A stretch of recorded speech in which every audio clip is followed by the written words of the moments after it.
Nah, minggu lalu kita pelajari tentang call perfect, imperfect, dan imperatif, ya kan? Kalau itu imperatif diikuti oleh imperatif, maka sama-sama imperatif. Kalau imperatif terus diikuti oleh perfect, imperatif diikuti oleh imperfect. Nah, itu jadi apa? Kalian harus tahu. Masih ingat? Oke, ya. Kita buka bukunya.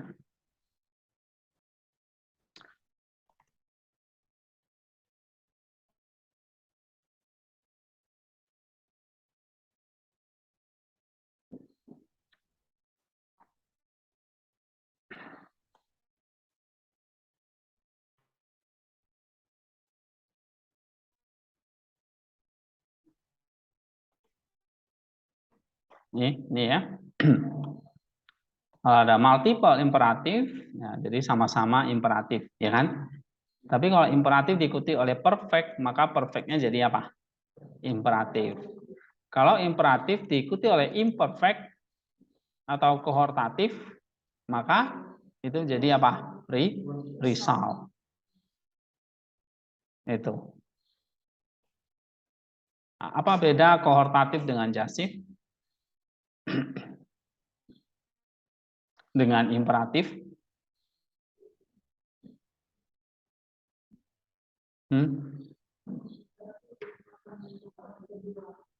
Oke. Kalau kohortatif? Kalau jasif? Oke. Kalau imperfect? Imperfect bisa nggak sebagai kohortatif atau jasif?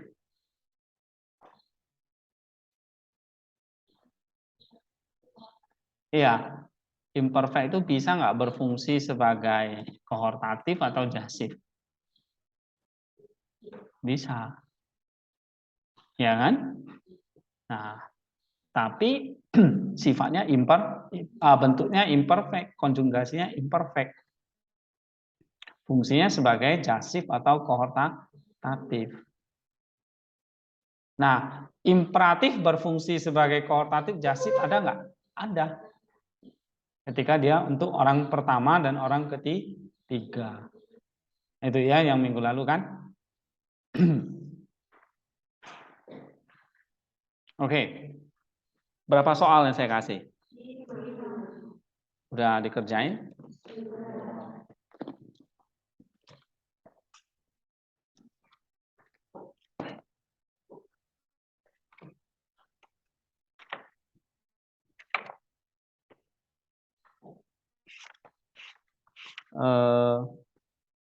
Kalau imperatif diikuti oleh imperatif, sama-sama imperatif.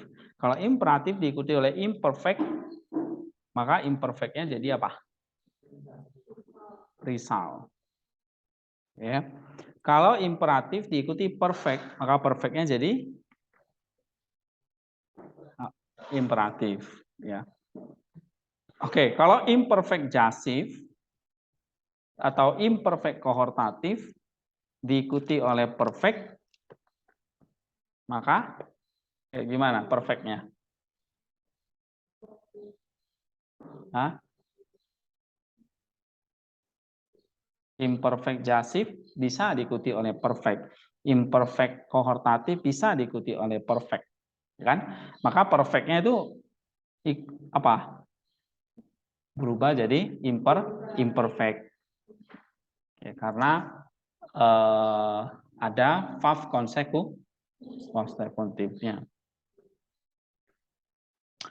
Oke. Kalau imperfect diikuti oleh imperfect jadinya apa? Sama-sama imperfect. Tapi kalau imperfect ditambah perfect, perfect kohortatifnya, perfect verb konsekutifnya jadi imperfect gitu.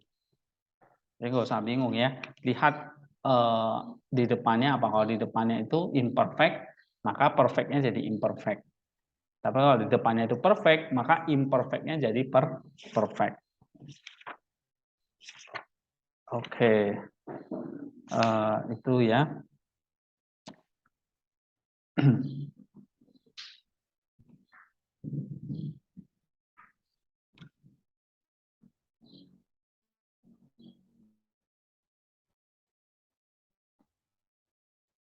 Nah, ini sekarang kita lihat dulu chapter 19 ya.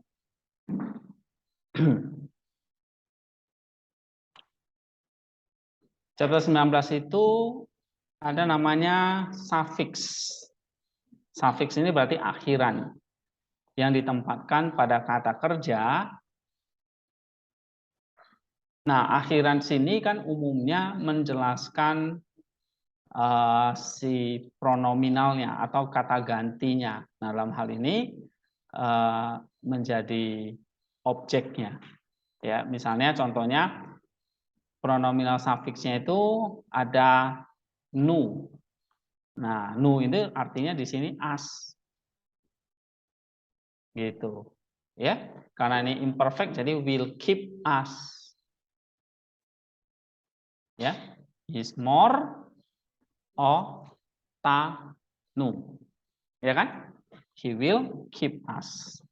Nah, kemudian digabung jadi is merenu. Nah, nu ini namanya akhiran dari pronominal suffix.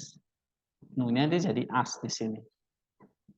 Artinya orang ketiga, orang pertama jamak. Itu ya pentingnya. Nah, ini berbagai macam. Ada kalau dia orang pertama, berarti ada hiret yot. Ya, ini kan dulu udah pernah ya. Pronominal suffix ini kah, ke, o, ah, nu, ya kan? Kem, ken, hem, dan hen. Nah, ini ada 1 CS, 2 MS, dan sebagainya. Ini waktu kita belajar pronoun dulu, udah pernah belajar ini. Ya, me, kalau 1 CS, 2 MS, you, 2 FS, you, 3 MS, him, maskulin ya kan? 3 FS, her, 1 CP, us, 2 MP, you, maskulin, plural ya kan? 2 FP, you, can, 3 MP, them, 3 FP, hen, them. Nah, kamu lihat tadi ada as. As ini berarti ini. Nah, ini pronominal suffixnya ya. Kadang-kadang ada alternatif perubahannya. Itu. Jadi pronominal suffix itu bisa letak pada kata kerjanya selain pada kata bendanya. Oke. Jadi misalnya bukuku, nah itu bisa dikasih pronominal suffix. Tapi pada kata kerjanya juga bisa. Contohnya tadi kill you, kill me, kill him. Nah, ini perubahannya kayak gini. Yang bentuk kal perfect ya. Nah, lihat yang garis merah ini menunjukkan pronominal suffix. Nanti kalau di Bible kalian klik ada di situ suffix third person berapa, suffix first person ya kan? Nah, ini dia. Oke, jadi kalau di Bible seharusnya sudah ada ya. Nah, ini pronoun suffix on verb. Untuk pelajaran 19 penting ini aja sih. Oke. Nah, ini misalnya perubahan-perubahannya yang banyak ya. 2MS jadi kayak gini. Oke. Parsing ya biasanya nanti kalau di playbox ada pronominal suffix 2MS. Berarti kamu harus tahu 2MS itu berarti apa? You. 3MS itu apa? 3MS itu berarti apa? Him gitu ya. Kalau 1 CP, as, 1 CS, me gitu. Yang ini ya. Jadi jangan bingung dengan istilah CP, CS gitu. Ini udah harus tahu 1 CS itu apa? Me. 2 MS, you. Oke? 3 MS, him. 3 FS, her. Nah, itu nggak usah bingung ya. Itu semua parsingnya harusnya sudah tahu. Oke. Udah selesai yang 19 cuma itu aja. Nah, minggu depan kita akan lihat infinitifnya, tapi hari ini saya mau bahas beberapa soal dan kita matangin lagi kal, perfect, imperfect, imperatif, terus verb konsekutifnya. Karena ini yang paling banyak dijumpai di dalam Ibrani. Terutama kayak imperfect, perfectnya, terus diikuti oleh verb konsekutif gitu. Oke.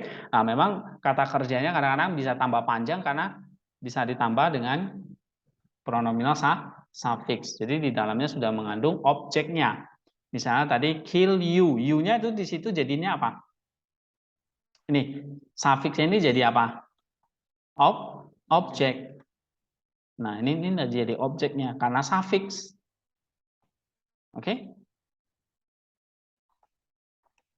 Misalnya judge me, observe them, says them, seek me. Nah, jadi ini me, them ini adalah objek. Ya.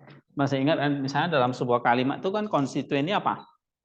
Kalimat di dalam sebuah kalimat itu ada unsur-unsur atau konstituen apa? Misalnya subjek, ini ada subjek, sentence itu ada subjek, ada predikat. Iya kan? Oke. Nah, di dalam predikat itu kan bisa ada predikatornya. Oke. Nah, lalu nanti ada objek. Nah, objeknya ini kalau di Ibrani dia nggak pakai, dia bisa pakai pronominal suffix tadi. Ya, misalnya I jadi apa? I itu jadi kalau subjeknya ini I, maka di sini jadi me. Ya. Nah, kalau subjeknya you jadi apa? You. Gitu ya. Nah, ini unsur objek. Tapi ada unsur yang namanya adverbial. Ya kan? Nah, adverbial itu misalnya there di sana, itu adverb. At school di sekolah gitu. Ya kan? Nah, misalnya saya kasih contoh sebuah kalimat itu kayak gini.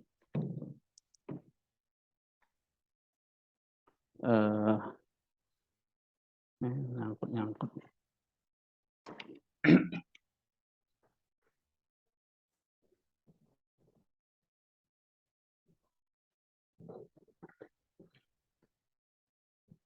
Ini saya rangkum untuk Ibrani bisa, untuk Yunani juga ya. Supaya kalian ngerti. Soalnya dalam kalimat itu kita mau belajar eksegesis ataupun bahasa, kuncinya semua di kalimat, sentence. Nah, sentence itu tadi saya bilang ada subjek, ada predikat. Lalu di sini ada unsur predikator, ada unsur objek, ada adverbial. Gitu. Bahkan nanti di sini ada namanya modifier. Ya. Oke. Di dalam subjek itu sendiri kalau ini intinya, ini head-nya. Ya, head-nya apa? Si Sarah nggak lihat ya. Sarah, sebentar. Sarah udah lihat belum ini? Nggak kelihatan, Pak. Oke.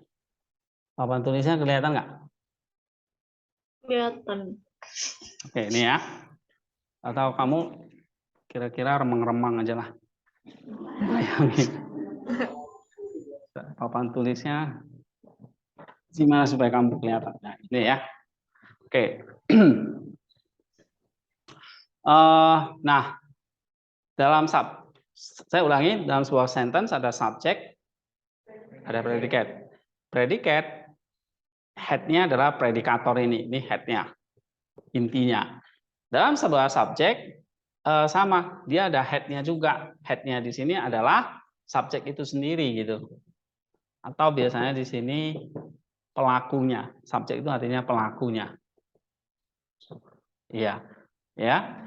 Tetapi subjeknya ini sendiri atau head-nya itu sendiri bisa ditambah adverbial dan modifier.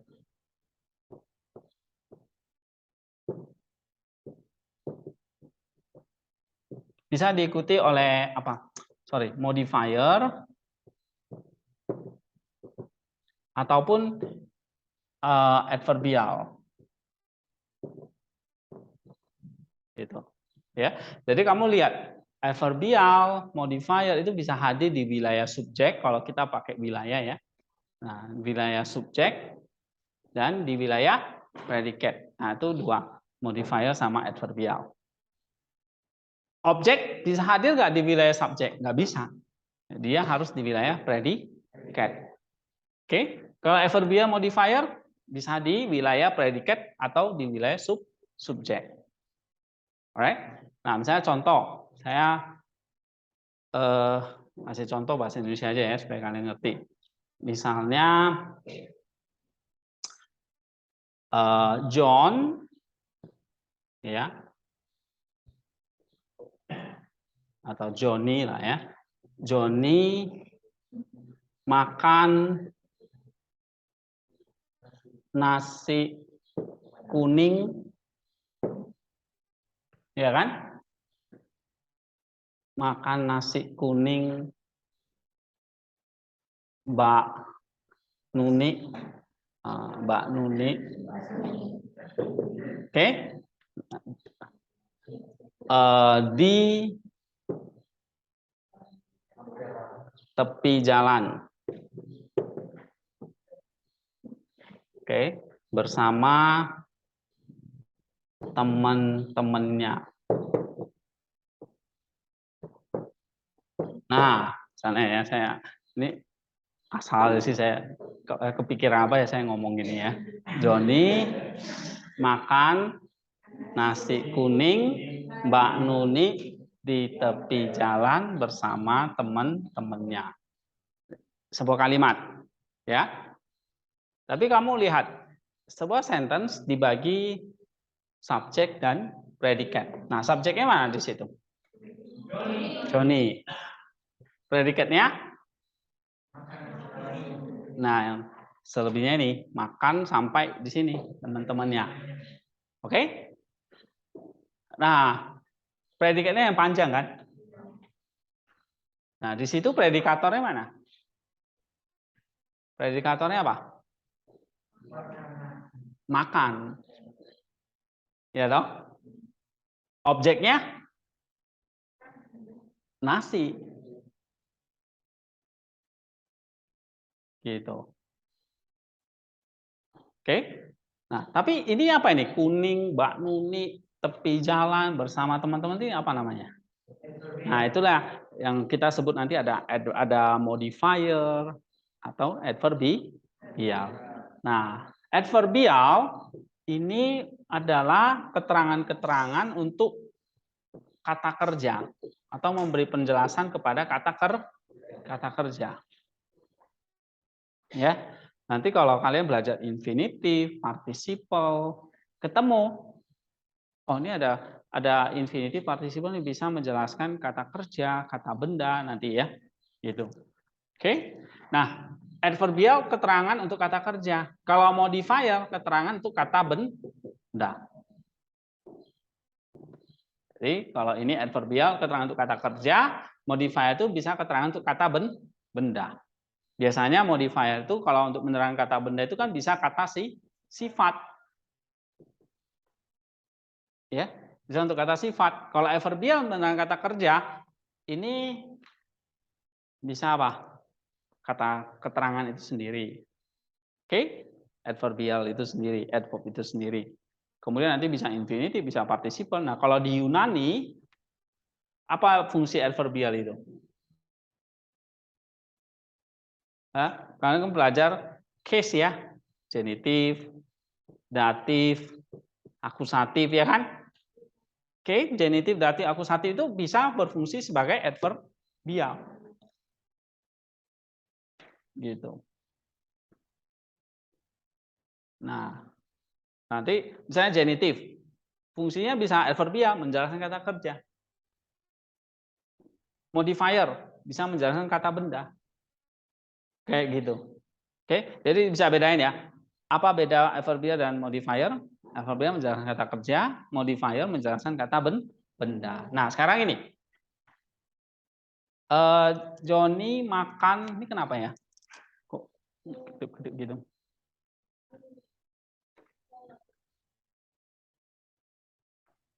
Johnny makan nasi kuning. Nah, kuningnya ini apa nih? Modifier. Karena menjelaskan kata benda. Mbak Nuni ini apa? Makan nasi kuning Mbak Nuni. Berarti ini juga apa? Mbak Nuni ini apa? Menjelaskan kata nasi, ya kan? Berarti kategori apa? Modifier. Nasinya sendiri objek. Jadi kalau objeknya itu bisa dipanjangin. Objek phrase namanya nasi kuning Mbak Nuni. Mungkin ada nasi kuning Mbak Lilis misalnya gitu. Ya, atau nasi kuning Mbak Cindy misalnya gitu. Nah, kan bisa macam-macam kan modifiernya. Oke, tapi namanya modifier itu pasti menjelaskan si nasinya kan, kata benda. Terus di tepi jalan. Makannya di tepi jalan. Berarti tepi jalan ini apa? Adverbial. Kenapa? Karena menjelaskan kata makan, bukan nasi. Bisa nggak Pak? Nasi kuning Mbak Nuni di tepi jalan. Mungkin ada Mbak Nuni yang di gang mana, ya kan? Ada Mbak Nuni yang di Purwokerto, ada Mbak Nuni yang di gang rambutan misalnya. Ya kan? Nah, kalau ini di tepi jalannya menjelaskan si Mbak Nuninya berarti jadi modifier. Tapi kalau menjelaskan oh makannya di tepi jalan, berarti apa? Adverbial. Bersama teman-teman ini menjelaskan apa? Kata apa? Menjelaskan kata apa di sini? Makannya. Berarti apa? Adverbial. Ya, gitu. Paham nggak? Nah, kamu lihat sebuah kalimat simpelnya ya, kalian harus ingat ada subjek, ada predikat. Tapi predikatnya itu bisa diperluas dengan tambahan ada objek. Nah, tadi objek itu kayak pronominal suffix. Alright? Tapi selain itu ada apa? Adverbial dan modifier. Waktu itu kita udah belajar modifier itu kayak kata sifat. Itu modifier. Gadis cantik. Yang mana modifiernya? Cantik. Ya kan? Gedung tinggi. Tinggi. Ya, itu modifier terhadap gedung. Oke? Rambut hitam. Hitam.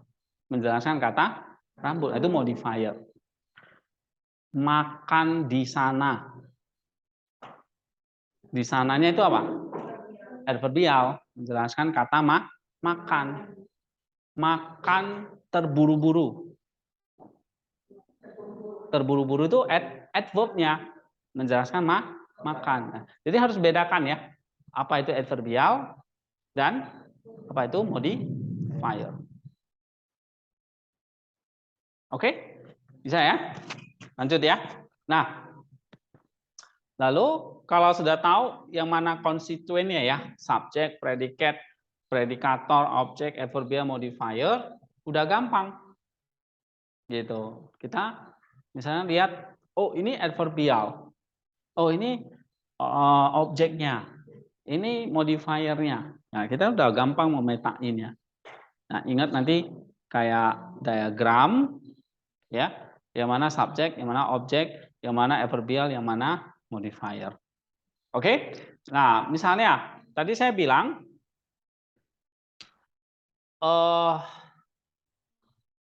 untuk modifier umumnya kata sifat. Ya kan? Gitu. Nah, kalau kita tadi atau misalnya ke Yunani dulu ya, sebelum ke Ibrani. Misalnya tadi kemarin kita pernah belajar nominatif, genitif, datif, akusatif, lalu terakhir vokatif. Ini semua adalah bisa masuk ya. Ini case, ini namanya cases ya. Nah, yang bisa punya cases itu ada noun, kata benda, adjective, lalu pronoun, lalu infinitive, lalu participle. Nah, kalau ini punya cases, berarti dia bisa masuk di wilayah mana aja? Subjek, Predikator, objek, adverbial, modifier. Nah, misalnya nih, nominatif. Ya kan? Kata bendanya nominatif case-nya. Berarti si Joni ini nominatif. Berarti dia wilayah subjek. Tapi nominatif bisa nggak masuk di wilayah predikat? Ada, namanya nominatif predikat. Masih ingat kan? Nominatif predikat. Misalnya saya adalah seorang guru. Saya subjeknya, nominatif subjek. Gurunya. Nah, jadi wilayah nominatif ini, case nominatif ini bisa masuk ke wilayah mana? Subjek dan predikat.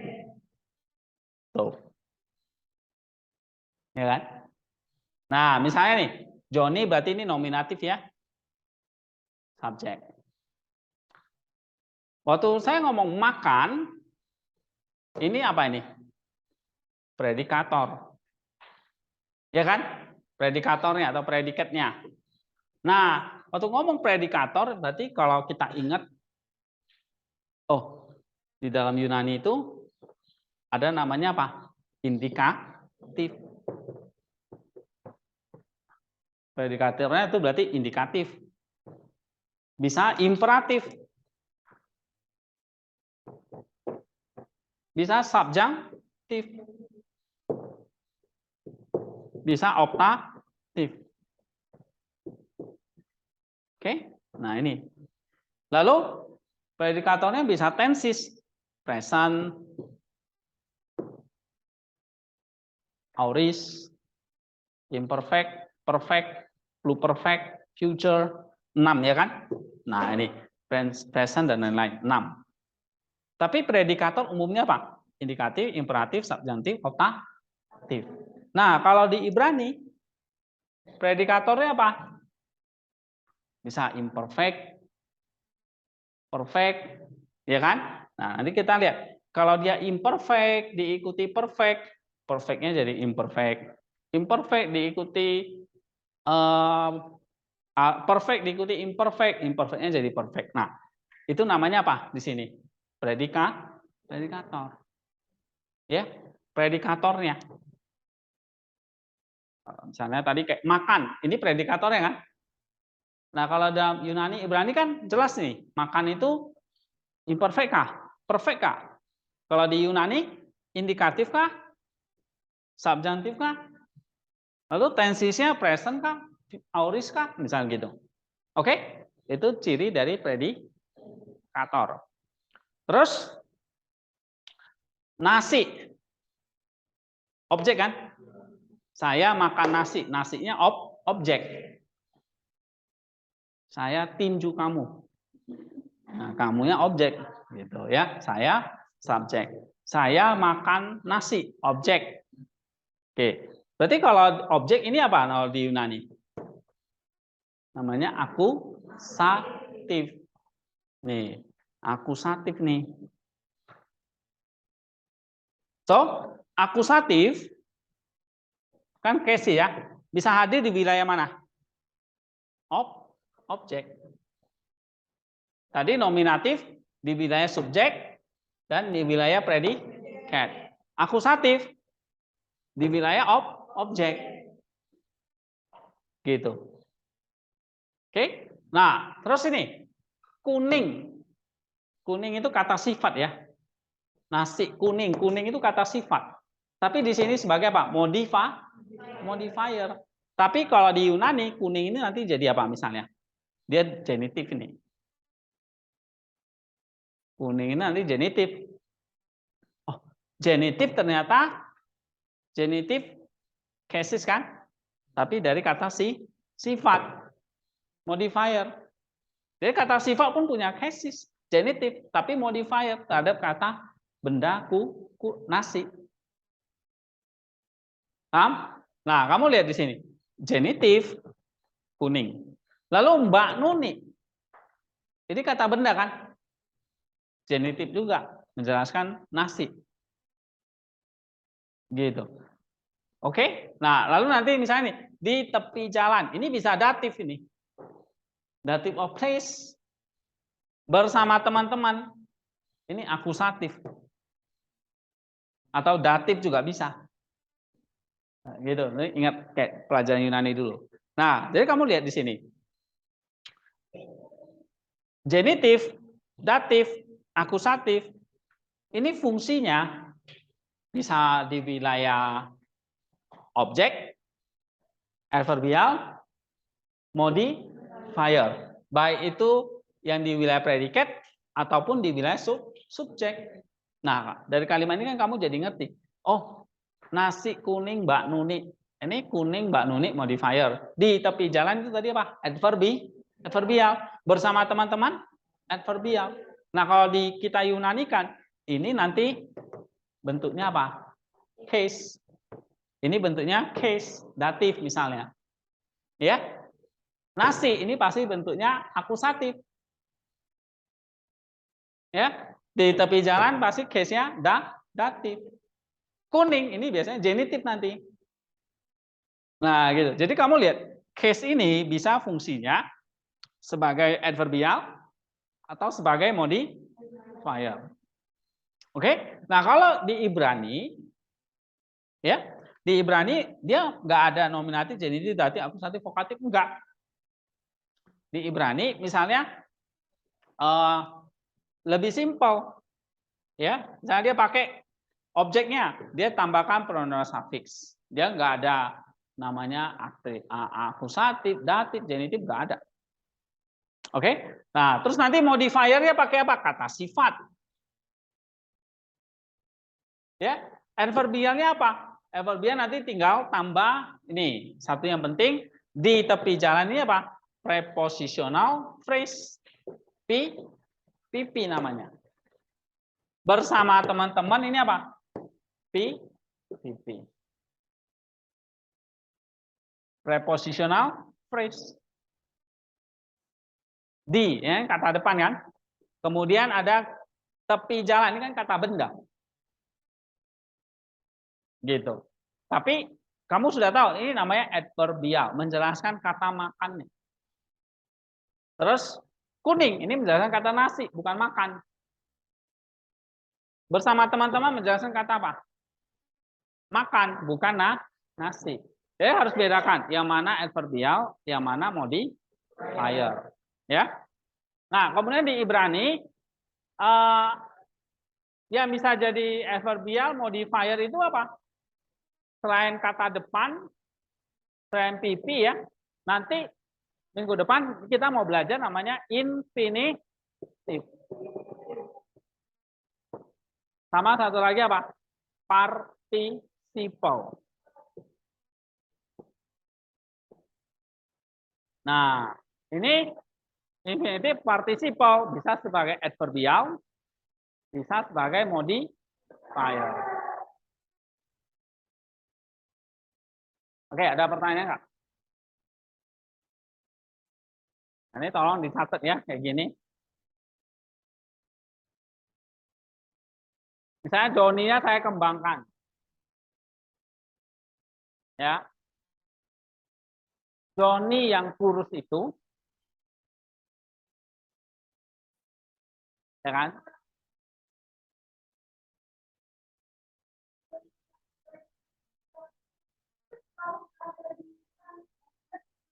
Berada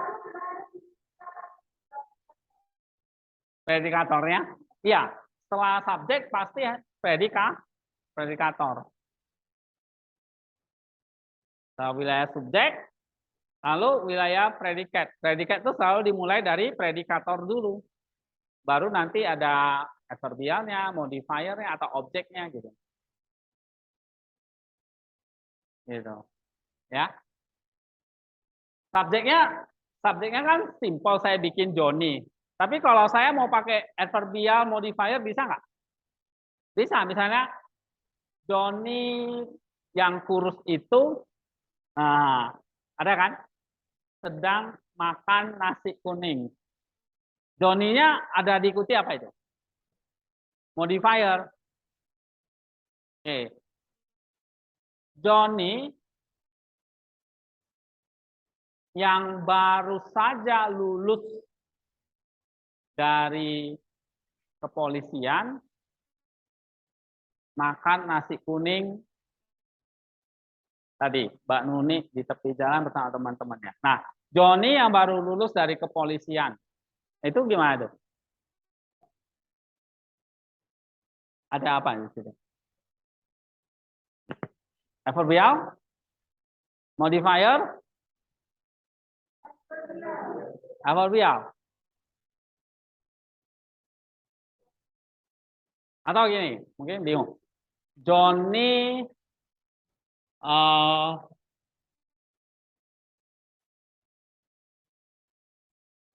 oke, Johnny yang kurus dan tinggi tinggal dekat rumah saya.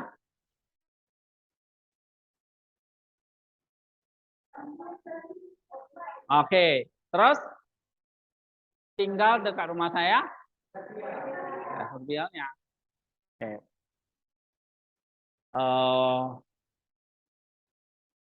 Tapi kalau saya ngomong misalnya gini, Johnny yang baru lulus dari kepolisian, nah itu bukan lagi adverbial modifier, tapi apa? Nah, nanti sekali lagi, di dalam kalimat selain ini ada namanya klausa atau clause yang kita sebut sebagai dependent clause. Artinya anak kalimat. Anak kalimat. Jadi kata Johnny, saya bisa buat panjang lagi, saya bisa tambahkan modifier, atau saya tambahkan adverbial. Misalnya gini, Johnny yang di rumah. Nah, yang di rumah itu adverbialnya. Tapi kalau saya bilang gini, Johnny yang, nah saya pakai yang nih. Johnny yang baru saja lulus dari kepolisian, baru predikatornya dan seterusnya kan. Yang baru lulus dari kepolisian itu namanya klausa. Oke, nah klausa itu di dalam, nanti kita belajar di dalam Ibrani itu bisa infinitif, bisa participle, oke, bisa relative pronoun, kita udah belajar. Kalau kalian di Ibrani ketemu aser, nah itu relative pronoun.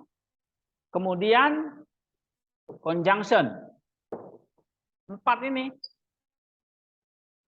Di Yunani juga sama, infinitif, participle, relative pronoun, dan conjunction.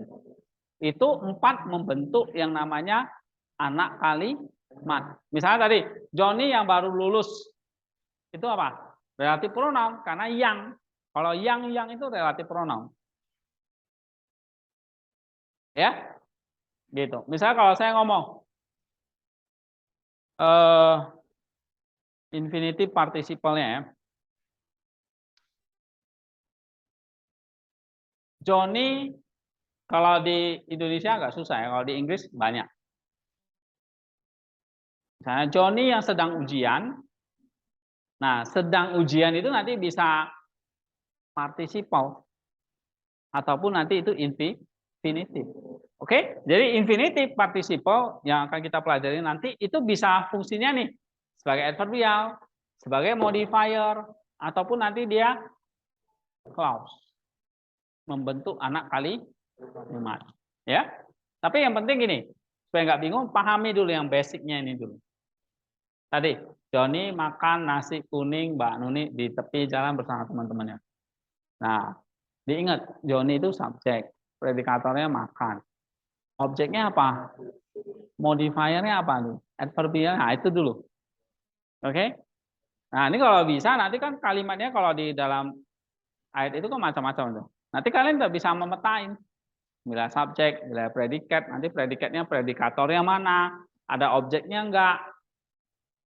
Ya kan? Kemudian adverbialnya kayak gimana? Infinitif, apakah dia pakai infinitif kah, participle kah? atau dia pakai case. Kalau di Yunani dia pakai case, ya. Kalau di Ibrani nanti dia bisa pakai kata benda, kata depan tambah kata benda, bisa pronomen suffix dan sebagainya. Nah, nanti kita tergantung lihat contoh-contohnya.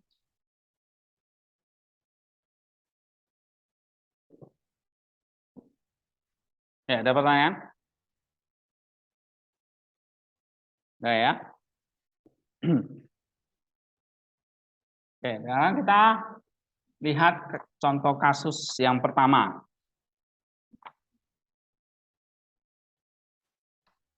Misalnya kalau ada kalimat seperti inilah. Gampangnya di Ibrani ini ya. Dan mereka menguburkan dia. Mereka di sini apa? Subjek. Subjeknya sudah ada di sini semua. Kimia ini dia, who. Objek. Dirinya apa? Predikator. Jadi they subjek. Be him predikat. Predikatnya ada predikatornya be him object. Nah, gitu. Ya. Nah, kalau objeknya di sini ditambahkan apa? Pronominal suffix. Be predikatornya ya bisa imperfect, perfect, atau imperatif. Oke?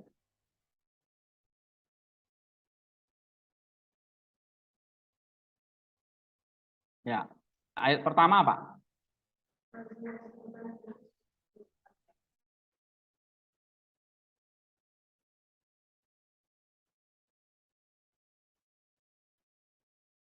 Mazmur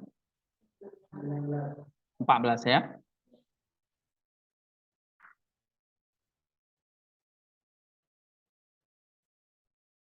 Misalnya nih, let the words of my mouth and the meditations of my heart be acceptable in thy sight, O Lord, my rock and redeemer. Tahu? Mudah-mudahan engkau berkenan akan ucapan mulutku dan renungan hatiku. Ya Tuhan, gunung batuku dan penebusku. Kan gitu ya. Di Ibrani ayat 15 ya. Kalau di Septuagintanya ayat 15, tapi di terjemahan kita ayat 14 itu ya. Yang kalian kerjakan apa? Ibraninya ayat berapa? Oh, Ibraninya ayat 14. Ibraninya ini, Ibraninya ayat 15 ya.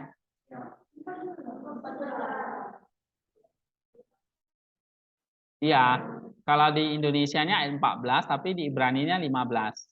Yang saya suruh yang mana? Ibraninya. Oh, berarti Indonesia ayat 13 ya. Oke, dua-dua kita bahas. Ayat 14 dulu. Gam, coba baca. Gam.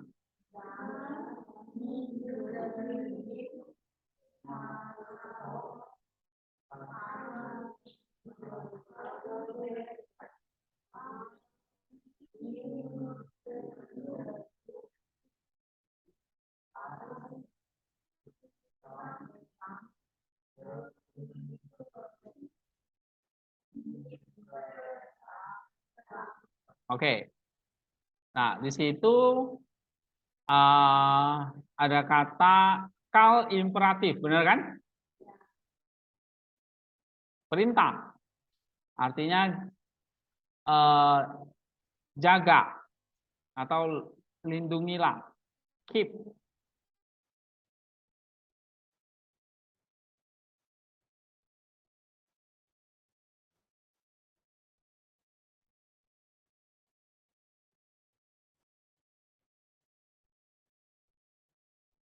Nih. Oke. Kal imperatif. Kalau saya tanya, subjeknya apa di situ?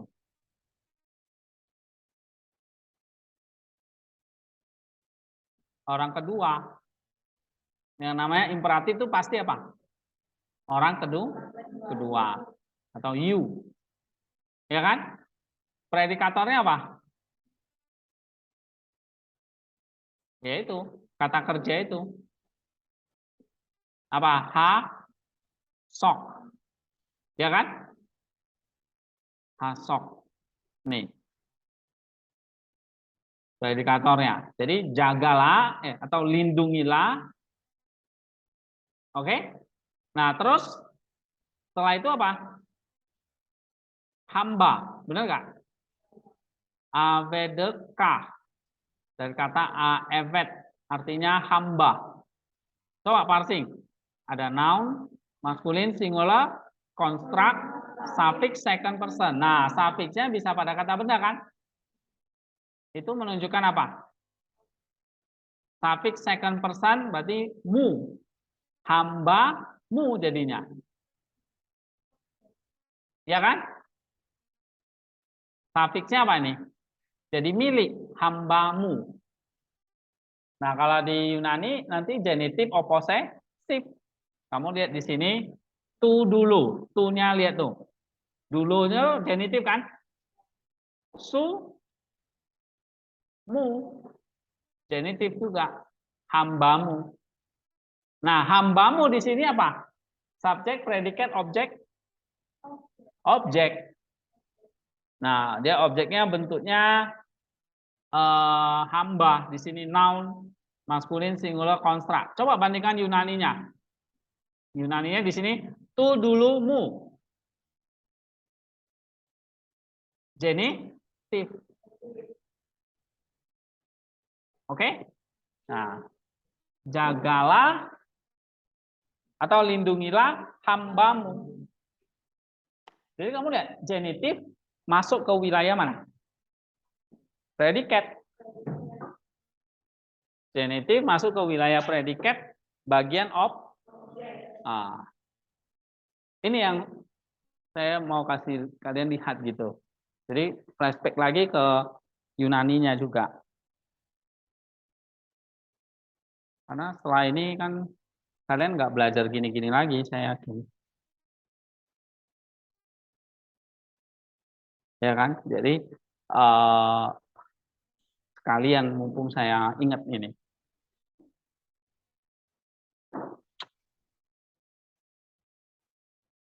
Tapi kalau Ibrani objeknya apa di situ? Objeknya apa?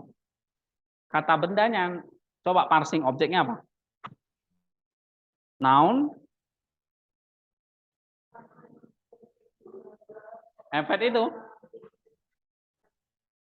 Iya. Dia nggak ada genitifnya kan? Nggak ada pakai istilah genitif. Dia cuma noun, maskulin, singular. Jadi ada gender, ada number. Sedangkan Ibrani, coba Yunaninya dulu. Ada genitif, maskulin, singular. Yang sama apa? Maskulin, singular, gender, numbernya kan? Tapi kalau Ibrani nggak ada genitifnya, tapi ada gender dan number. Terus bisa diikuti oleh apa? Suffix. Nah, di Yunani nggak bisa, dia harus diikuti terpisah. Jadi di situ su, kalau di Yunani apa? Kah itu loh. Ya kan? Vedekah, kahnya itu menunjukkan mu. 2 ms. Kah ini tadi yang di sini.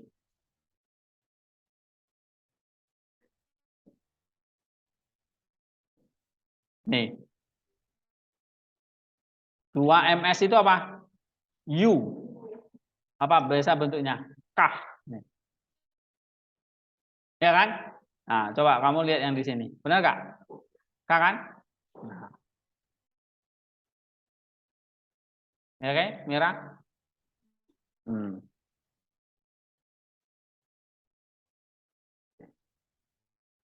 Oke. Kalau saya tanya, subjeknya apa di situ?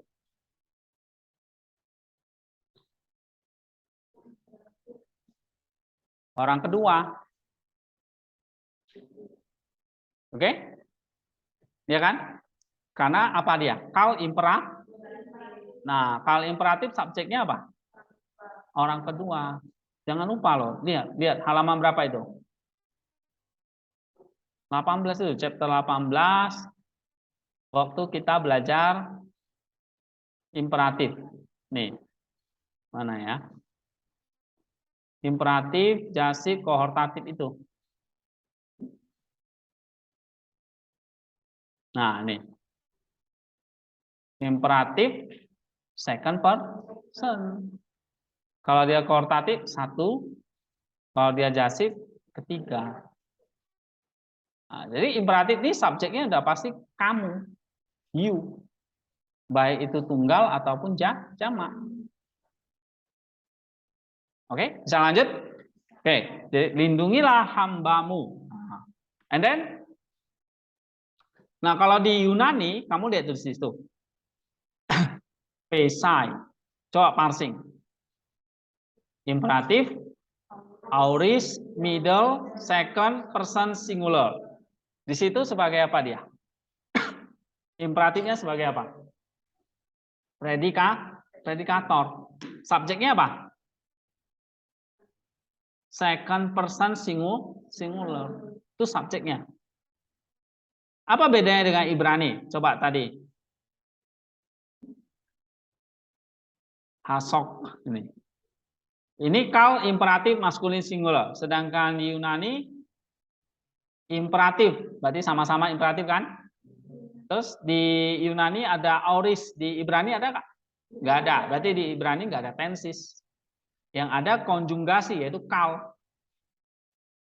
Kal itu artinya apa? Aktif. Kalau di Yunani di sini dikatakan apa? Middle. Nih di. Ada middle, ada aktif, ada pasif. Masih ingat kan? Ada berapa? 3 macam kan? Voice-nya ada 3. Aktif, pasif, middle. Yang dia pakai di sini apa? Middle. Middle itu berarti mengerjakannya dan mengenai dirinya sendiri. Jadi kalau kamu kerjakan, ya kamu juga dapat feedbacknya, keuntungannya. Itu maksudnya middle. Oke, terus apa lagi di situ? Second person singular. Ada orangnya kan berarti. Terus ada tunggal jamaknya kan. Kalau di Ibrani ada nggak? Ada. Ada feminim maskulinnya? Ada. Kal imperatif maskulin singular. Kalau di Yunani ada nggak? Maskulin feminim gitu? Nggak ada. Jadi di Yunani kata kerjanya nggak ada gender. Yang ada number dan person. Gender itu cuma ada di kata benda. Sedangkan di Ibrani ada ini. Imperatif tapi bentuknya maskulin. Kamu lihat tadi di sini. Misalnya pronounnya suffix ini. Tuh. Ada bentuknya he. Sorry, tadi mana nih? Nah, ini kan. Ini udah macam-macam ini. Ini udah ada gendernya di sini. Oke. Itu ya. Keep back thy servant. RFC terjemahkannya gitu. Atau lindungilah hambamu. Nah, bahasanya ini dia. Hosek evdeka.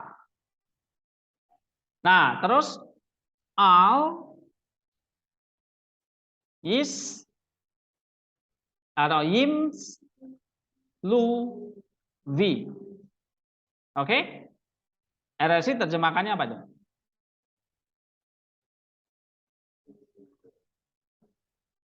Apa?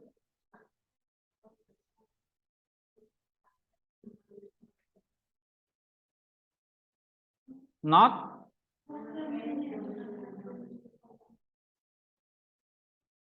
have dominion over me. Nah, LAI terjemahkannya apa? Janganlah mereka menguasai aku. Atau RSV-nya apa? Let them not have all dominion over me.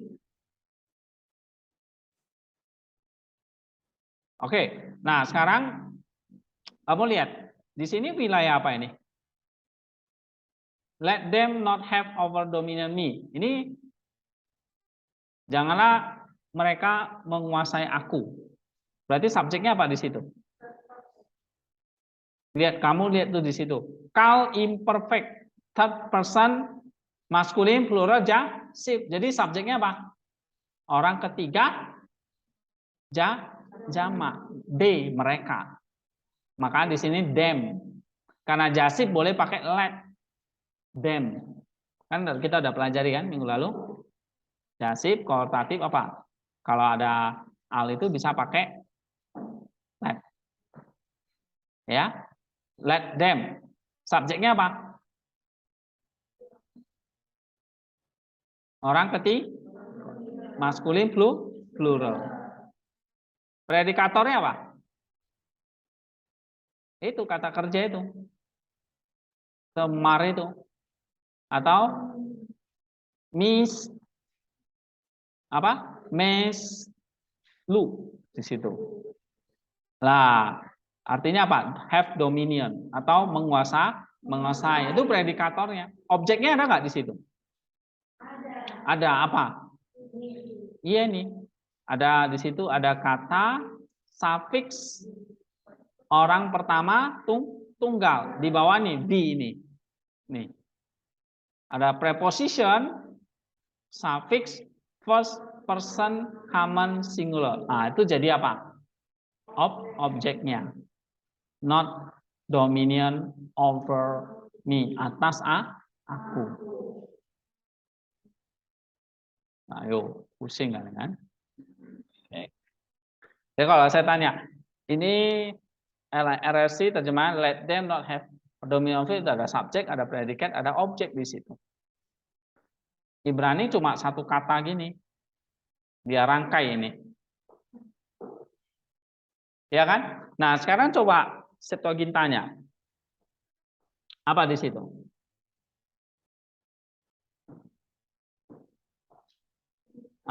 Me, jangan, mu, aku, kata, kure, so, sin. Ini predikatornya. Ya kan? Janganlah subjunctif di sini dia. Dia nggak pakai imperatif. Nah, ini imperfect. Sorry, ini imperfect jasif. Imperfect jasif. Depannya apa tadi? Imperatif. Nah, sekarang gini, kalau depannya imperatif terus diikuti oleh imperfect, maka imperfectnya gimana? Sama-sama bentuk perintah, tapi imperfectnya di situ jadi apa? Jasif. Makanya kayaknya kalian nggak ngerti ini. Oke. Ini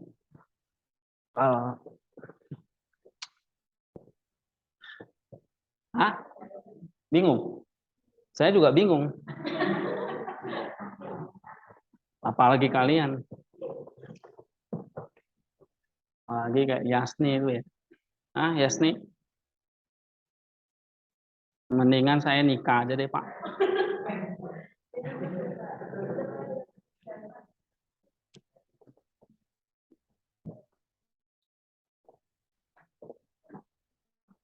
Oke, nggak apa-apa. Sini ya. Kan di situ kalimat yang pertama kan sudah imperatif. Ada ininya lagi nggak ya? Spidolnya.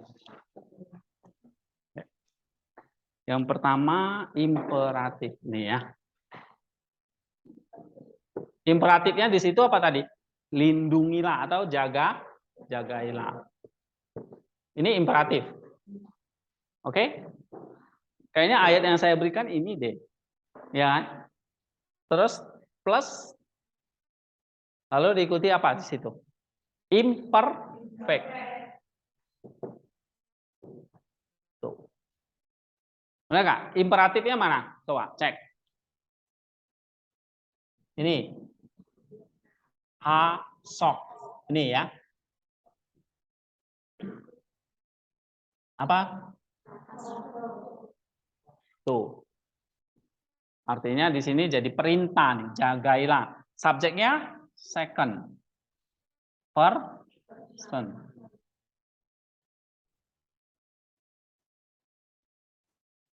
Oke. Nah, waktu kamu lihat di situ imperatifnya itu, kalau imperatifnya itu terus diikuti langsung objeknya hamba tadi ya. Oke, kita nggak bahas itu. Nah, sekarang setelah itu kalimatnya berlanjut lagi nih. Ada imperfect. Nah, kalau ada rumus kayak gini, di depannya imperatif, lalu ada imperfect. Nah, imperfectnya itu pasti ikut apa? Iya, pasti jadi imperatif. Tapi model imperatifnya ini adalah model bukan second person, tapi apa? Third. Kalau third berarti apa? Nah, itu. Ingat, imperatif itu ada 3. Imperatif itu sendiri, jasib, atau kohor. Bedanya di orangnya aja. Cuma bedanya lagi, jasib dengan kohortatif itu lebih sifatnya permintaan, volisional. Kalau imperatif, perintah. Masih ingat kan minggu lalu? Dari atas ke bawah. Kalau jasib kohortatif, iya. Memohon namanya. Iya, itu dari bawah ke atas. Imperatif, atas ke bawah. Kohortatif, jasib, contohnya kayak kita berdoa ya kepada Allah gitu. Kalau Allah pakai jasib nggak? Enggak, dia imperatif. Gitu. Paham? Nah, makanya di situ kalau saya tanya imperfectnya jadi apa? Jadi jasib. Tapi Bible sendiri udah kasih tahu kan? Tuh, kamu klik aja. Tuh, imperfect, jasib in meaning. Imperfect, tapi jasib. Maksudnya perintah yang dari bawah ke atas. Permohonan lah ya. Sehingga di sini lindungilah aku, baru janganlah menguasai aku. Nah, gitu. Ini permohonan sebetulnya. Jadi kalau kalian eksegesis Mazmur 19:13 mau eksegesis kata ini, kalian sudah ngerti. Oh, ini sifatnya permohonan dari bawah ke atas. Karena jasib. Oke? Nah, kamu lihat kalau saya tambahin Septuagintanya atau Yunaninya apa di situ? Kata kurisosin. Dia pakai subjunctif. Subjunctif itu berarti juga permohonan atau keinginan. Paham ya? Tapi satu lagi tadi apa? Vesai. Vesai itu apa? Imperatif. Lihat, satu imperatif terus satu subjunctif. Lindungilah hambamu. Nah, itu sifatnya perintah.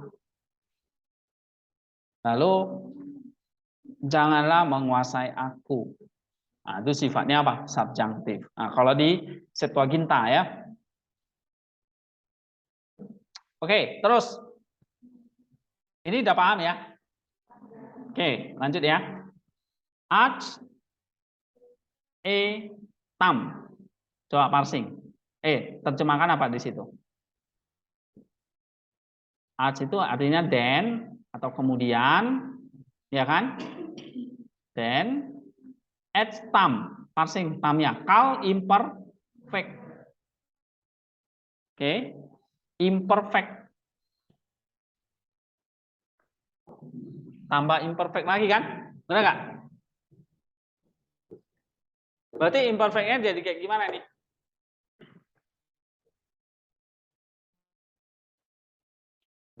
Imperfectnya jadi kayak gimana? Ini.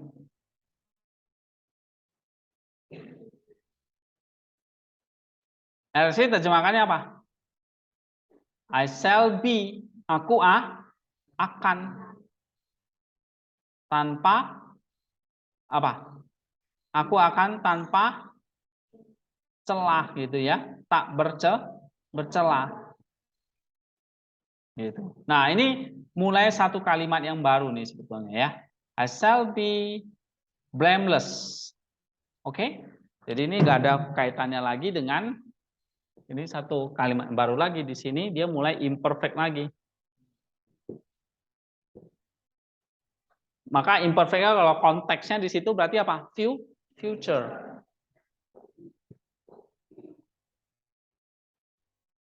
Maka diterjemahkan I shall be apa? Blameless.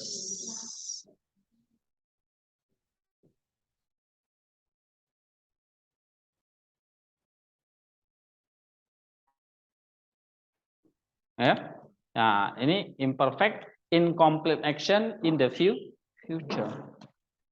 Oke, kalau saya tanya, apa subjeknya? I. First CS. Ya kan? First person common singular. Berarti I di sini. Predikatornya apa? Shall be, blameless, atau ini extam. Ya, etam.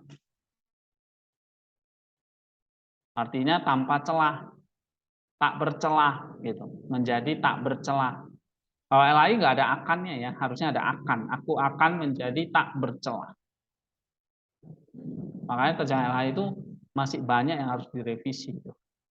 Ya.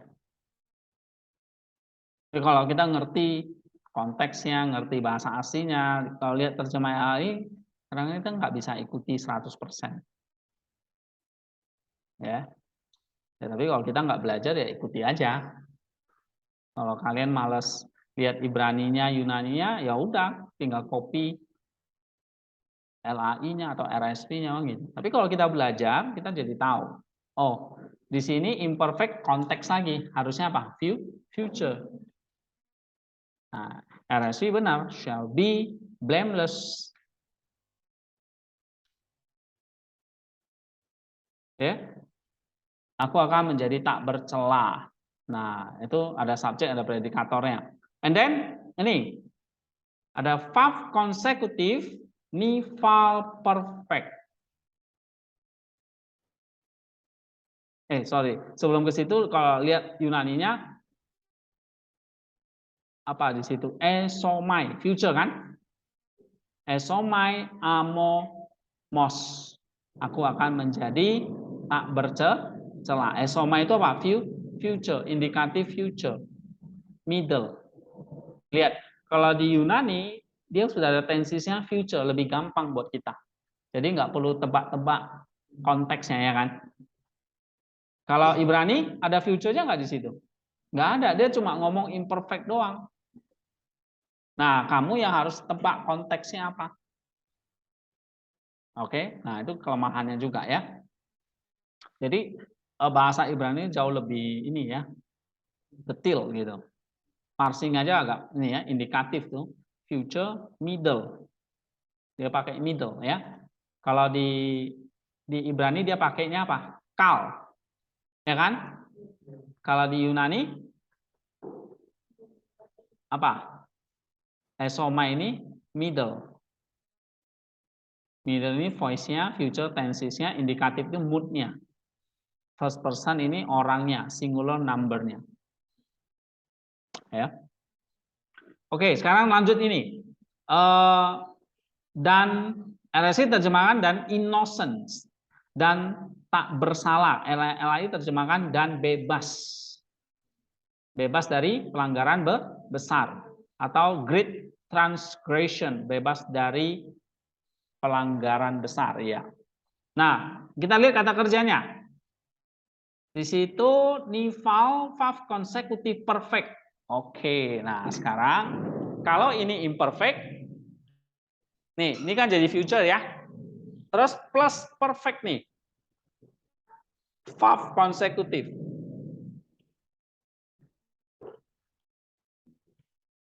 Maka perfectnya jadi gimana? Jadi ikuti imperfect. Berarti ini jadi apa? Future.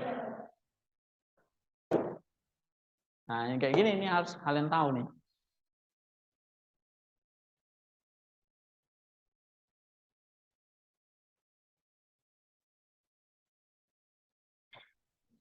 Oke?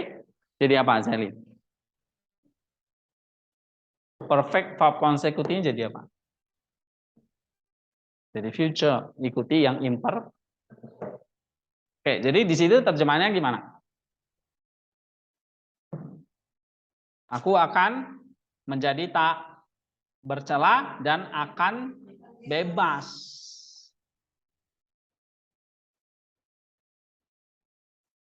Oke.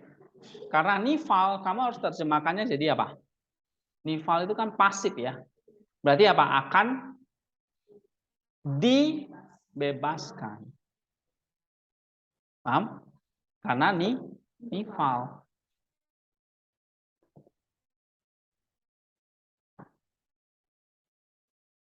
Oke.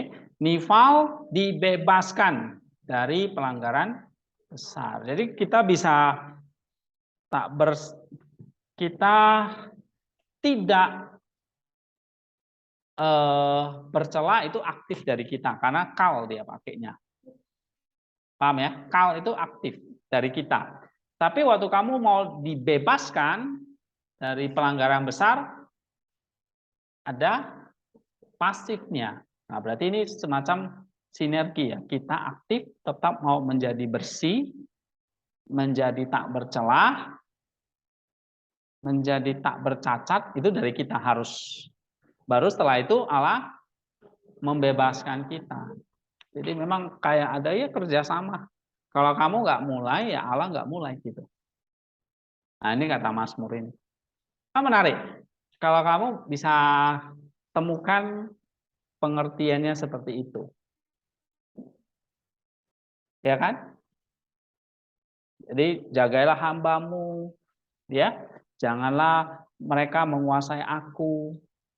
Maka aku akan menjadi tak bercela. Dari kitanya kal. Dan dibebaskan dari pelanggaran besar. Nah, kita dibebaskan itu berarti apa? Allah yang bertindak. Tapi kalau kita mau dibebaskan, kita harus apa dulu? Jadi suci dulu. Jadi tak bercela. Nah, makanya sebelum kalian khotbah nih, sampaikan pesannya, ini kudu dipahami dulu. Itulah gunanya kalian itu, saya susah-susah payah ngajarin kalian. Supaya apa? Waktu kamu baca ayat ini, kamu dapat bukan hanya ngertinya ya, tapi konsepnya. Konsepnya apa di sini? Jadinya konsepnya itu apa? Konsep itu berarti kalau di taksonomi itu udah harus sampai level analytical. Konsepnya tadi saya katakan, ini konsep sinergi. Kok bisa tahu itu, Pak? Nah, kamu lihat di sini. Ini Pak bahasanya di sini kal imperfect lalu diikuti oleh nival ini. Perfect. Perfectnya jadi imperfect tapi nivalnya pasif. Berarti ini Allah yang bertindak. Tapi sebelumnya saya harus aktif kal. Nah, inilah konsep sinergisnya. Jadi dari teks itu kamu bisa dapat apa? Semantik kontennya itu namanya teorianya.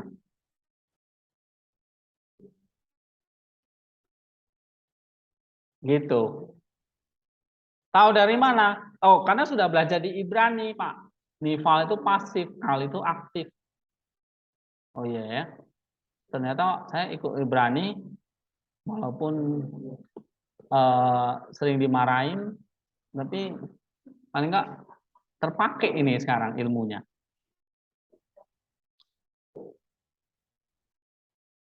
Nah, kamu bisa nanti waktu kamu khotbah kan sudah harus masuk ke konsepnya kan? Oh, atau kamu nanti bikin paper Mazmur 18 ayat 14. Nah, misalnya kamu eksegesis di situ. Kan dapat kan? Oke? Coba kamu lihat Yunaninya. Kata ristesomai. Pasif enggak? Pasif kan? Dibebaskan itu dia pakai apa? Atau dibersihkan itu apa? Pakai apa kata?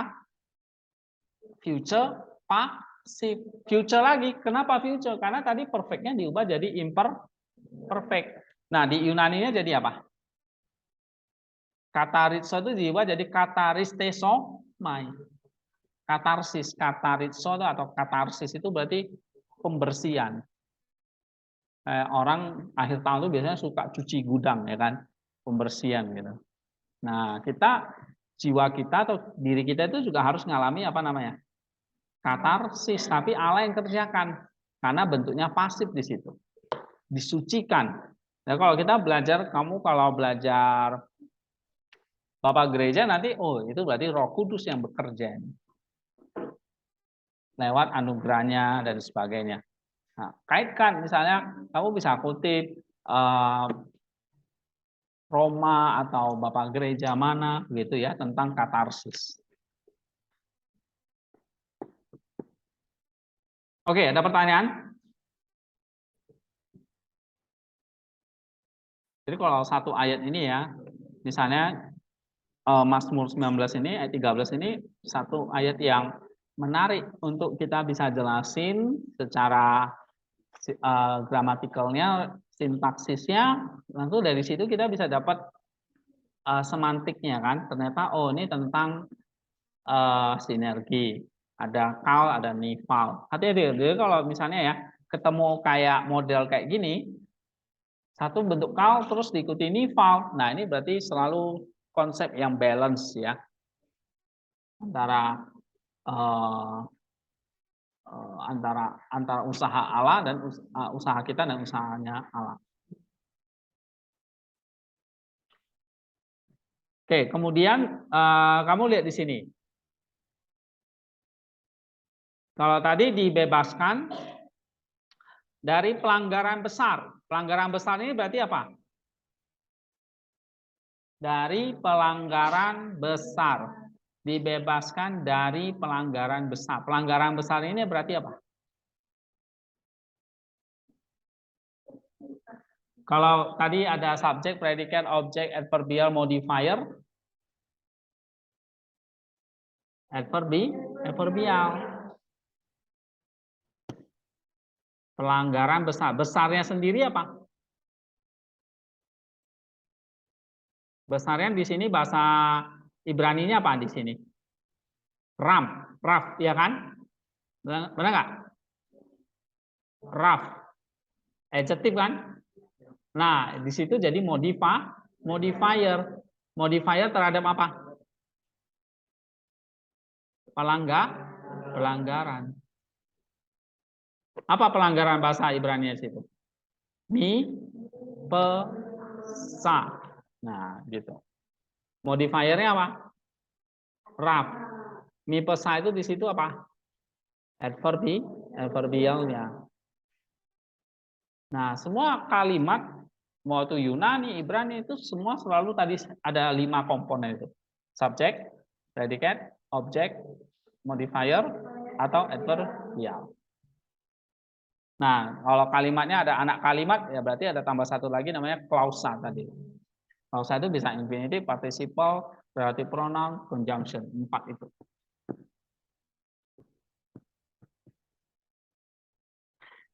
Jadi kalau di Yunani namanya nih apo hamartias megales. Apo hamartias megales. Nah, ini namanya prepositional phrase atau adverbial phrase. Jadi kalau adverbial itu ada 2 ya. Itu bisanya dari adverb itu sendiri atau prepositional phrase.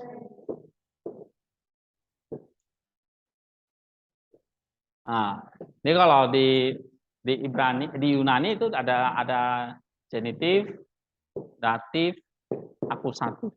Di situ Yunaninya pakai apa? Prepositional phrase-nya. Adverbialnya pakai apa ini? Apo hamartias, genitif. Megales genitif, ya kan? Gitu. Nah, di Ibraninya apa? Dia cuma noun doang. Benar nggak? Pelanggaran itu coba cek. Pelanggaran itu dia cuma parsingnya cuma apa? Noun, maskulin singular. Kalau di Yunani apa? Hamartiasnya apa? Genitifnya ada beda, ada kata genitifnya feminim singular. Nah, kamu bisa compare gitu ya, bandingkan. Oke, terus di Ibrani ada namanya preposisi min nih. Nah, jadi kalau preposisi prepositional phrase ya, ini genitif, datif, akusatif. Kalau di Ibrani biasanya ada bet, ya kan? Lalu ada min. Oke, 3 preposisi kan? Apa aja? B, K, le itu. Benar kan? Nah, itu kalau ada preposisi ini hati-hati. Berarti dia sudah jadi apa? Adverbial. Coba kembali ke preposisi. Chapter berapa itu?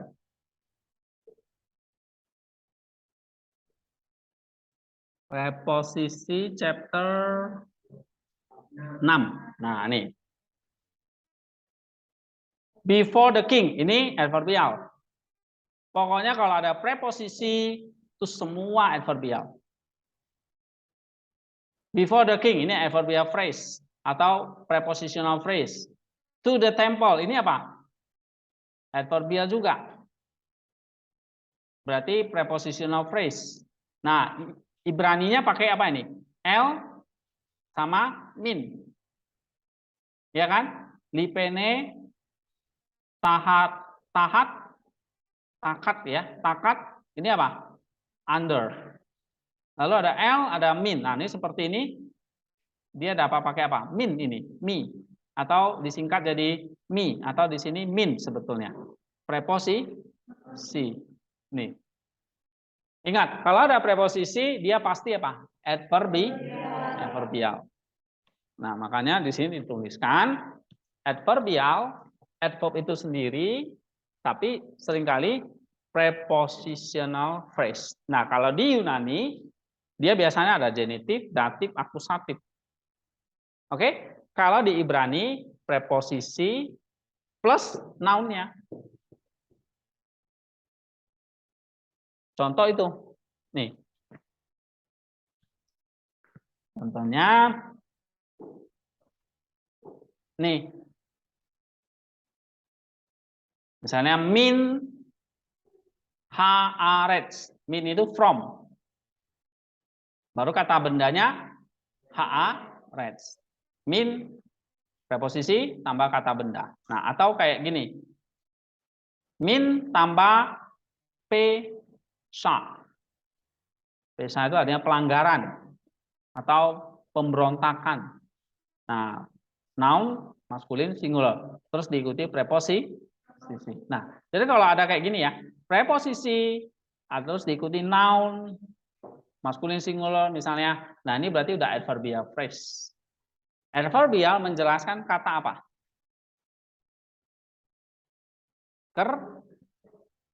Kata kerja. Nah, jadi di sini kalau saya tanya, mi pesa menjelaskan kata apa di sini?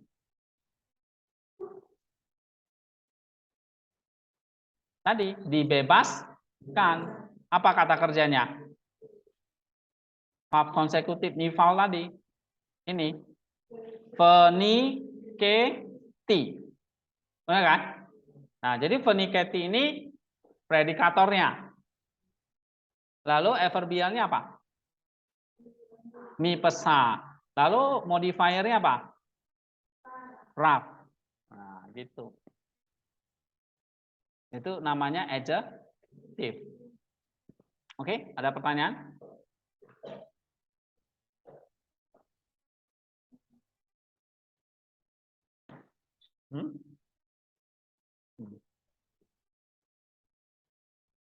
Gak usah lihat jam, kita sampai jam 6.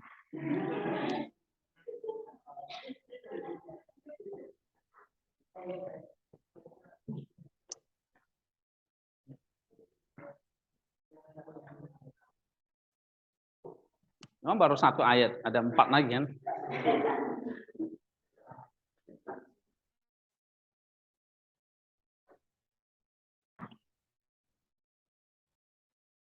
Nah, jadi kan ada 4 ayat lagi. Jadi tolong nanti kalian bikin seperti ini.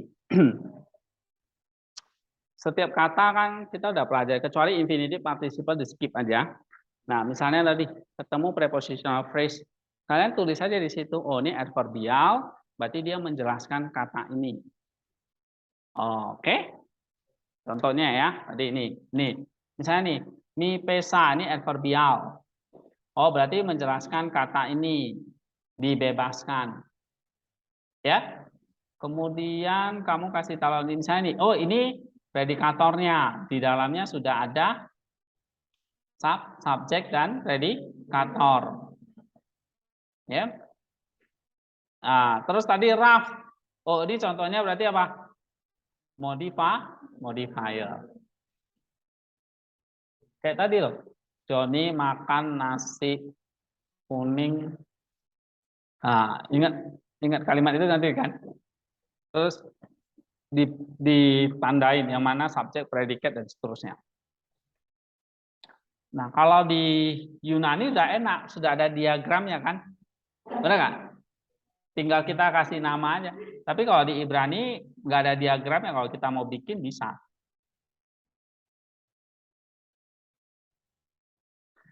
Oke, jadi kalau di ayat ini kita belajar 2 hal. Tadi tentang kalimat konstituennya, sintaksnya, tapi yang kedua ini imperatif, imperfect, kemudian ada imperfect diikuti perfect. Kalau imperatif diikuti imperfect, imperfectnya jadi imperatif, imperfectnya kalau diikuti perfect, perfectnya jadi imperfect. Ya.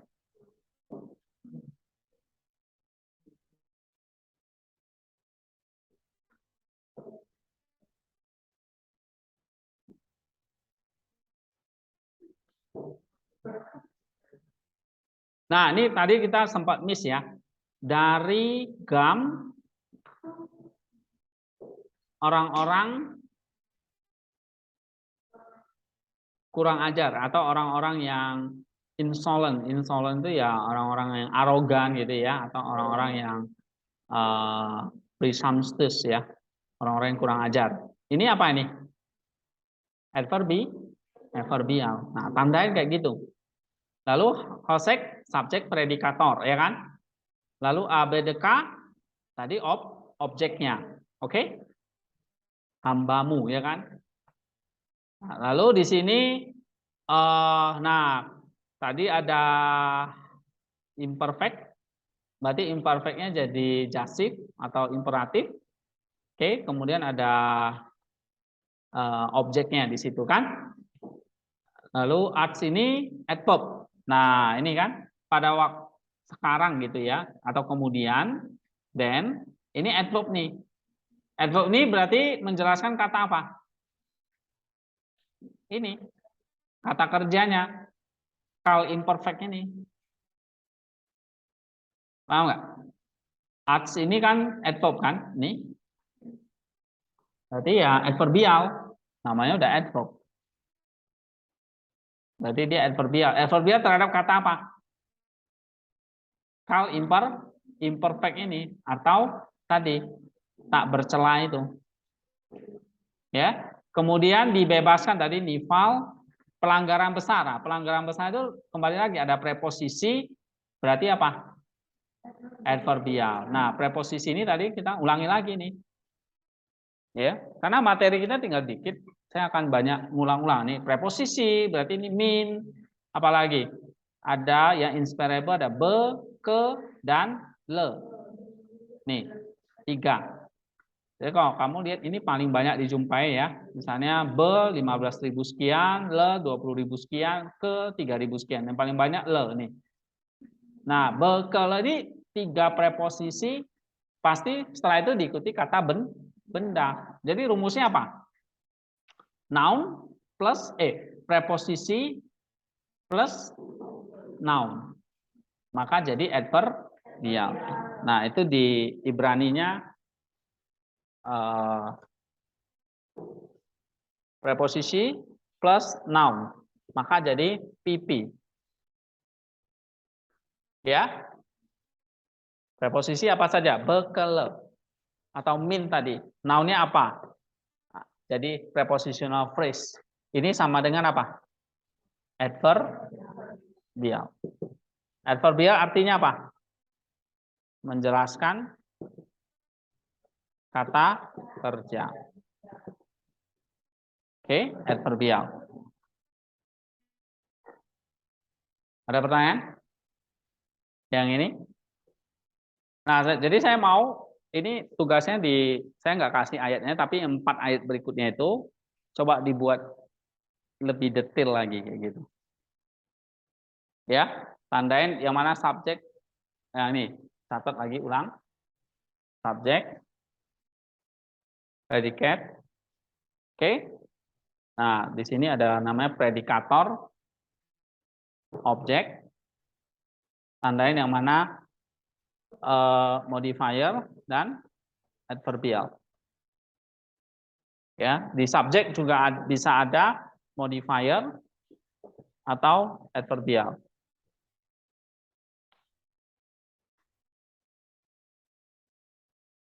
Nah, itu. Oke, kita sampai sini dulu. Ada pertanyaan nggak? Sarah masih ikut nggak ya? Masih ya? Iya. Nah, jadi kan jadi tugas 5 dan tugas hari ini apa? 6 ya? 5. 5 dan 6 jadinya. Tinggal gini, misalnya ketemu preposisi. Kalian catat, oh ini berarti adverbial terhadap kata kerjanya apa. Ketemu kata sifat nanti. Ya kan? Berarti itu modifier, menjelaskan kata benda apa. Terus nanti predikat kayak gini, misalnya supaya ngerti ya. Misalnya tadi ini predikatornya mana ini? Ini kan. Kalau imperatif ini berarti predikatornya kan. Subjeknya mana? Kan selama ini kalian nggak pernah lihat lagi subjeknya kan. Fokusnya cuma imperatif kan. Nah, subjeknya ternyata 2 second person ya kan. Berarti kan kamu harus ingat lagi tentang tadi, tentang imperatif lagi 2 MP atau 2 MS itu. Oke. Terus misalnya ketemu nih. Nah, ini ada orang subjeknya ketahuan ya. Terus nanti selain kayak gini ya, imperatif, imperfect, imperfect, perfect gitu, tapi tambahkan kayak tadi yang mana ada objeknya kayak sini. Ada ini objeknya apa ini? Hamba kan? Nah, kamu tulis keterangannya di situ. Slave atau servant itu objek dari apa? Kata kerja. Objeknya melindungi. Saya kayak tadi, saya makan nasi. Objeknya apa? Nasi. Nasi itu jadi objek dari makan. Bukan objek dari saya, tapi objek dari makan. Objek dari kata kerja. Paham nggak? Nah, lalu kamu tambahin lagi misalnya di sini. Nah, ini di sini ada objeknya nggak? Oh, ada objeknya itu. Be ini. Ya kan? Aku. Jangan menguasai aku. Be ini. Preposisi plus suffix first person singular. Oke? Nah, ini objeknya. Lalu ini adverb, berarti adverbial terhadap hal imperfect. Nah, lalu yang ini pelanggaran, berarti ini adverbial terhadap dibersihkan atau dibebaskan. Nah, terus kalau kalian rajin, ya bandingkan dengan Yunani-nya kayak tadi yang saya jelasin.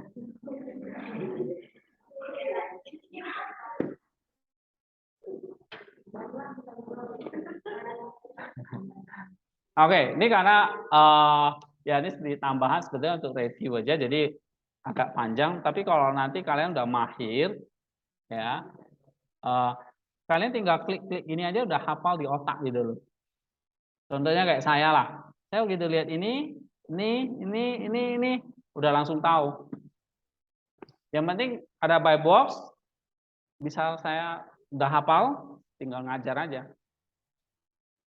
tinggal jelasin. Asal orang yang dengerin tuh nggak muntah aja. Oke.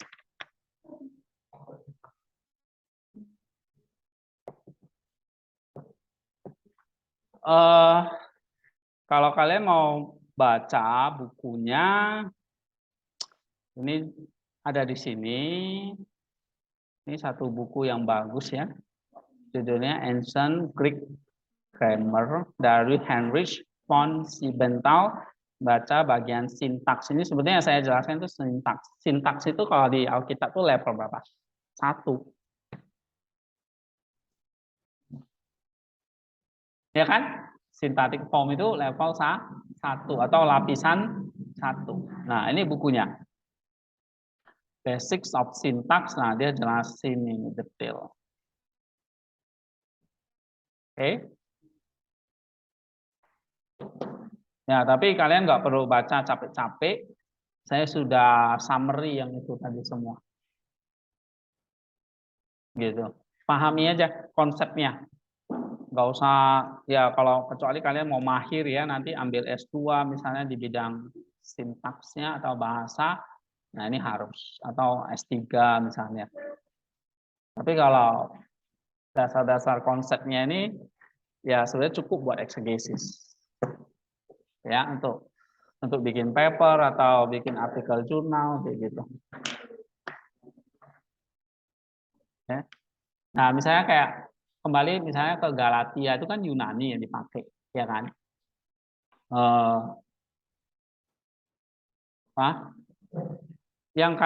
Yang saya kasih misalnya kayak sintaks seperti ini, oke? Pelajaran-pelajaran seperti ini, misalnya kan dulu kita sering pakai syntactic form dan sebagainya ya. Karena ini itu sebetulnya sudah level yang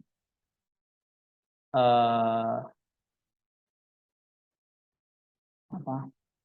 Ya, kalian kalau nanti ke depan misalnya mau belajar eksegesinya atau jenjang S2, S3 udah gampang karena sebetulnya yang saya ajarin itu sebetulnya sudah nggak sekedar di jenjang sarjana ya, sebetulnya itu sudah level S2, S3 gitu. Makanya saya berani kalau kalian bikin paper Galatia itu submit aja ke artikel jurnal karena yang saya ajarin metodenya semuanya itu sebetulnya bisa sampai untuk kalau kalian mau kuliah lebih advance bisa sampai S3. Jadi kayak pelajaran-pelajaran seperti ini ya. Nah, itu sudah bisa jenjang S3. Nah, misalnya kalian bisa jelasin aja ini ya. Misalnya mau eksegesis Roma 1 ayat 1 sampai 7. Kalau Pak Yason tuh masih bikin taksonominya oret-oret pakai bahasa Indonesia, nah kalian sudah oret-oretnya pakai bahasa Yunani. Ya. Gitu.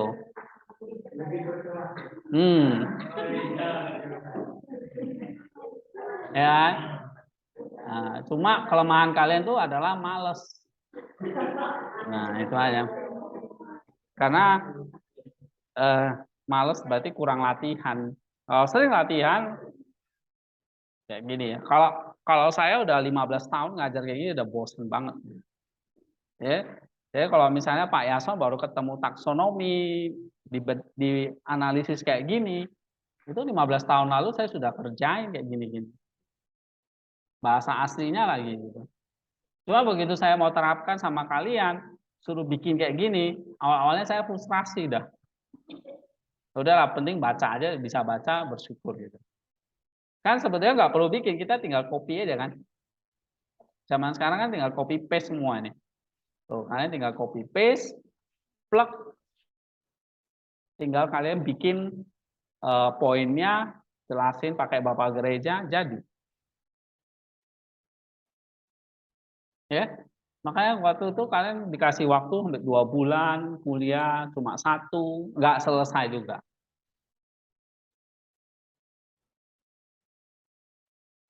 Oke. Ini misalnya Ini kan ada buku saya contohnya ya, Filipi ini, pernah lihat nggak? Pernah lihat, pernah baca nggak?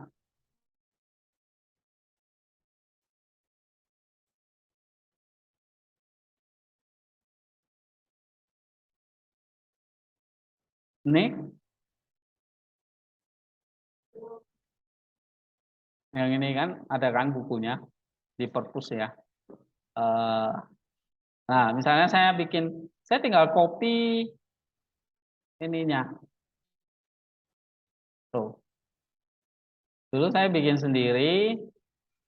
Nih, dah. Saya tinggal copy, bukan copy, ini bikin sendiri ya. Atau kalian tinggal ngopi, habis itu apa? Udah, tinggal terjemahin, tinggal isi semantisnya, semantik kontennya, tinggal jelasin ini. Tuh, panjang. Nah, gitu. Ya. Jadi kalian bisa bikin kayak buku. Oke, kalau untuk buku akademis, kalau mau bikin khotbah ya mungkin lebih disederhanakan. Ya. Nah, gitu.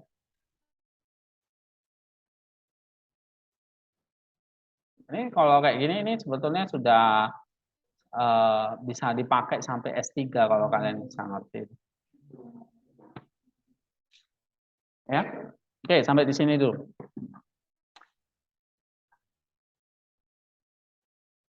Dari tadi nggak share screen ya? Hah?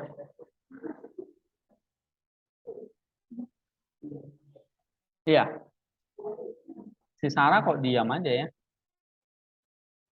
Nah, tadi share screen nggak awalnya? Share screen. Oh. Baru keluar. Oh, ini baru keluar. Oke. Iya.